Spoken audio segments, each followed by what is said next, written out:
mga parish priest na magkita na sila sa parishioner sa altar at sa misa. Pagkatapos, ang lifestyle daw ng parish priest doon sa kasosyal, doon sa kung anong gawain.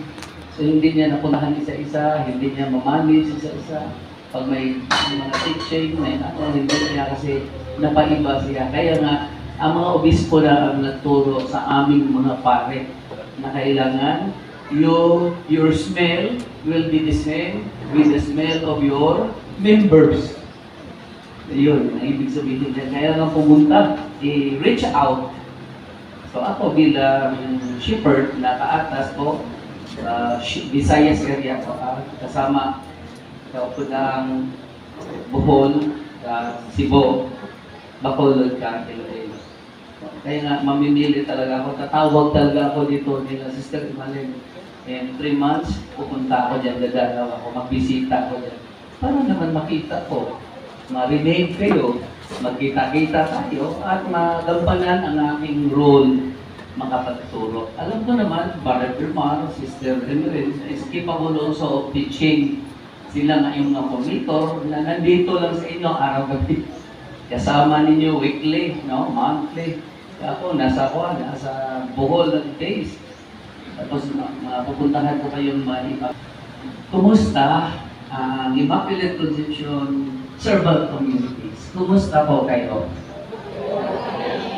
Okay, meaning? Okay, meaning? How is maayos? Maayos po ang aming pagsasama dito pa. Very good. Okay, meaning? Maayos. Maayos. In what way na maayos? Give me sa example. Sa yung Brad. Yes. Salamat ng servisyo ko sa akin sa taxi, no? Naalala ko, at least, ini-exercise, hindi talaga ako sobrang matanda. Maalala ko pa. In what way na maayos? Sinabi ng dalawa, maayos naman sa. Give me one example na maayos. Why na why? Okay lang, walang problema. Okay lang, walang problema, praise the Lord. Kayo po, Nay. It is very well. Okay. Naku, sorry po, kasi kayo ang nasa atubangan, kayo talaga maano ako ng yung mga nasa gitna tuyo, malayo sila. So, natsampulan, no? Okay, very good. Thank you. Inukumusta ko. Kasi kung hindi ko kukumustahin, wala akong idea. Pero, nagtatanong din naman ako, Fred Mar, Sister M, kumusta ko talaga ang community? Para naman may idea ako. Pagdating ko dito, may ano ko yung angay o tarong o yung sakto lang, no? Na maibigay, maayos. Sabihin ano, tapos maayos din ito, pero yung iba ang i-prepare ko, hindi magkatugma. So parang sayang ang pagpunta ko dito. Yes. With what you say, maayos, okay, ang teaching, expanded, and will yes. At sa mga iba i-review natin at ito yung laman ng aking aral na yun. Very servant ko ito. Okay? Okay, so, dito naman ako sa kabila, ha? Sinsya po talaga, mga sisters, no? Kasi kayo ang nasa unahan, kayo talaga. Sa community ng servants, no? Servants communities, merong 4 kahaligi katulad yan para matayo itong building. 1, 2, 3, at hindi ito 4, 4, no? Sa dito. Pero nandiyan pa yan sa mga gilid-gilid. Pero sa ato ang pagtulunan, patching and servants, we have the 4 pillars. Ano yun? Yes. Formation. Ano pa? Formation. Pangalawa.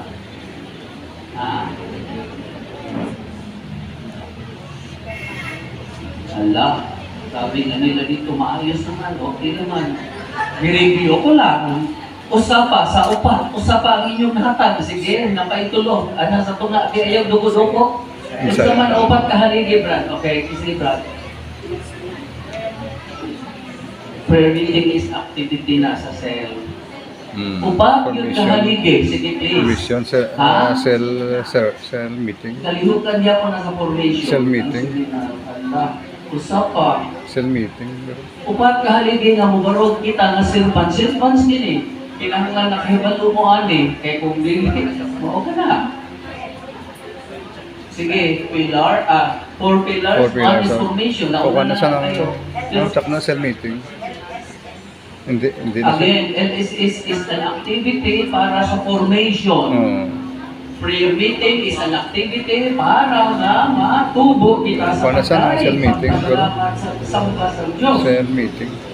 Cell meeting Cell is meeting. also an activity. Kaya nga, Hindi man. merong upat ka pillars sa ligi. O, natunan Formation. ako, pero dapat, yun na, sige, ihatag ko na lang, no? Structure. Ah. Structure. Struktura. Kasi itong bagay, kung walang struktura, wala to. Lumay pa kaya ito. ligi mo. Ala. Sige. Format mo. Structure. Sige. Meron ng dalawa. 1, 2. So 3 and 4 na lang. Building. Structure. Tapos. 3 and 4 na lang. The other side, mga bata-bata, kunti. Ano yung pangatlo, pangapat? Nahaligi para makatindog ang building. Oh. At the same time, kining atong community na servant community. Condition. Makatindog, ipatindog siya, ipaparog siya sa upat ka haligi. Dunay condition, dunay struktura, gigambalay, sige dunay. Foundation. Correct. Palakpakan natin si Sister. Direksyon. Direction. May direksyon. Ah. And Authority. very good. Authority. Palakpak na naman. Authority. Ayan.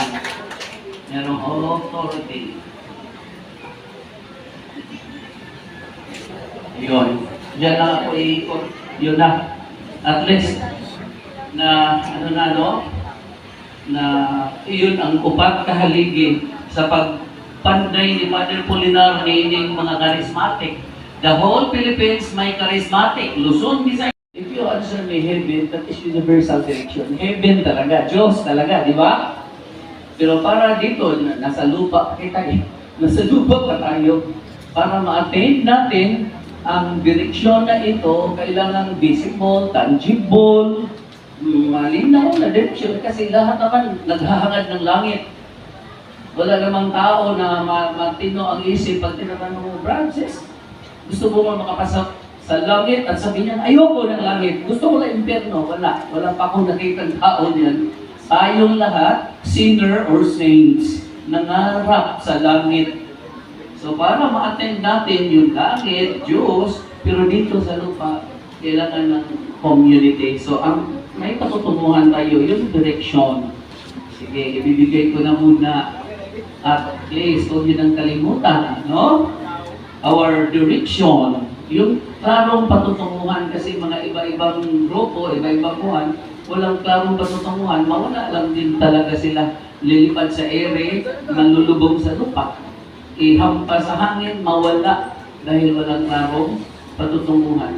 But, Father Polinar, very clear in his mind, sabi niya, in the servant communities, our direction is to become an evangelizing communities of love. Malinaw ang mga evangelizing communities of love. Malinaw na komunidad na kayo.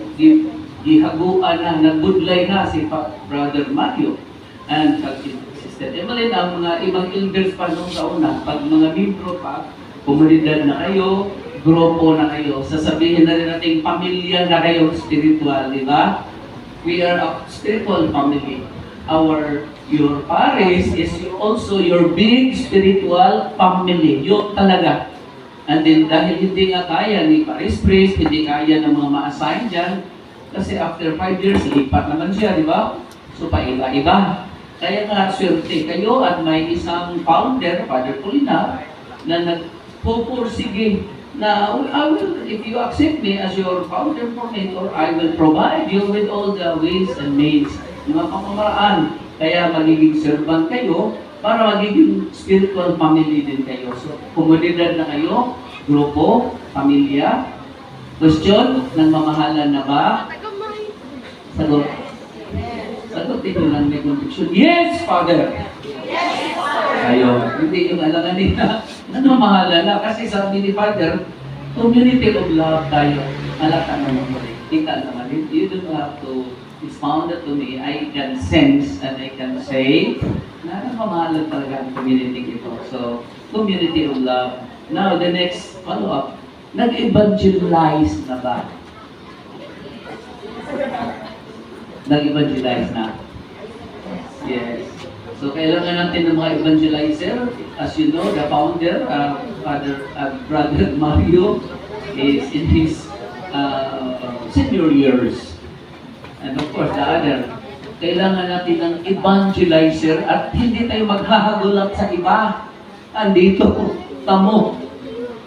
Kasi ito yung purpose, ito yung tuyo na magiging evangelizing community of love na ibig sabihin, magsangyaw, mag-preach, o kung naman ang isangyaw, the good news. Naglang kayo magsasangyaw diya sa kalsada, sa tapin sa dalan, makikirgo.